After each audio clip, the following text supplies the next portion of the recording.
And this is landing. It actually has an individual thruster right here, and these will extend to help it cushion the impact. Third grader Luca Pollack shows me some drawings he made of the journey he has planned for his spaceship Fortitude. The drawings show Fortitude landing on the ocean ice of Europa, one of the moons of Jupiter. This space mission is his entry into NASA's nationwide Power to Explore essay contest. Concha Reed is deputy of NASA's Space Science Project Office, based in Cleveland. She says Power to Explore challenges kids to develop a passion for science. What we want to do is we want to engage their imagination. We want them to think big, just as we do here at NASA. So we want them to envision, if you could go anywhere in the solar system, where would you go? Luca wants to go to Europa because he's stoked to think about its oceans and their potential for life.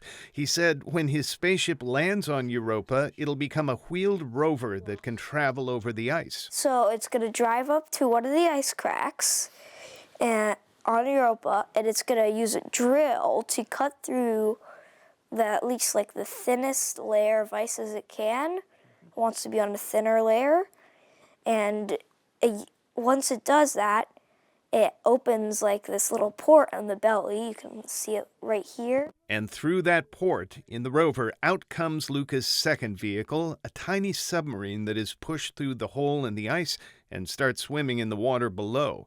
It will look for signs of life and send data back to the rover, which then sends it back to Earth. He calls his submarine Resilience. The kids were told they'd be using a radioisotope power system. The same nuclear engine has powered NASA's Voyager spacecraft, which were launched in the late 70s and have now come to the very edge of the solar system.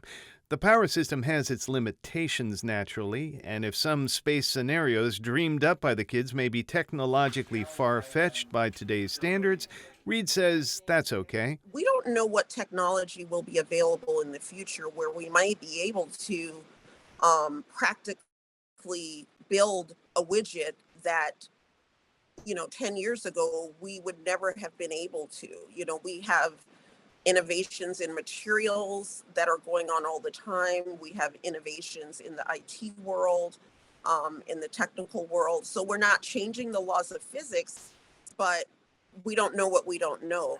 Luca's parents say science and technology come naturally to him. His mom remembers when he was a kid riding a carousel, he would stare up at the thing to figure out the mechanical workings of it. Now, Luca is waiting to see if he will become a finalist in the Power to Explore competition. He says advancing in the essay contest is pretty cool, and he hopes this won't be all he does for NASA. I would love to work with NASA. Just so that you can continue doing stuff like this? Yes, I really also want to learn about space. Luca's idea of a rover that will drill a hole in the ice of Jupiter's moon Europa may not take place in the near future, but Concha Reed says NASA is now planning a real-life voyage to Titan, one of the moons of Saturn. The helicopter landing craft they plan to take there is called Dragonfly. Thomas Fudge, KPBS News.